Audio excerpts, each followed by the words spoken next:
Charles X, à son tour, à court de trésorerie et en proie à la colère du peuple parisien, décide de s'emparer du trésor du Dey d'Alger. Il débarqua à Sidi Ferruch le 14 juin 1830. Le trésor volé, la France restera pour exploiter cette riche contrée. Elle ne donnera jamais les mêmes droits aux Algériens, sous prétexte qu'ils sont musulmans. Tout au long des 132 années de colonisation, la France développa des pratiques qui furent celles du nazisme, comme le souligna la célèbre ethnologue Germaine Tillon, générant des centaines de milliers de victimes. Des crimes contre l'humanité seront perpétrés.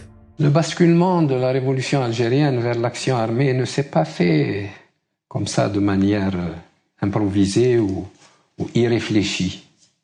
Le grand virage a eu lieu à partir du 8 mai 1945, compte tenu des violences de l'extrême répression de l'armée française contre les populations civiles. Et il faut dire qu'en mai 1945, beaucoup d'Algériens espéraient qu'avec la victoire sur le nazisme, leur sort allait être modifié et qu'on allait entrer dans une phase au moins d'une certaine reconnaissance de droits aux Algériens.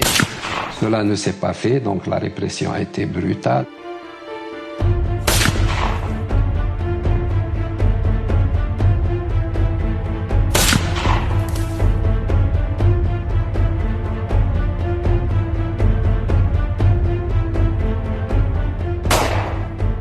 Le 8 mai 1945 est une date bâtarde.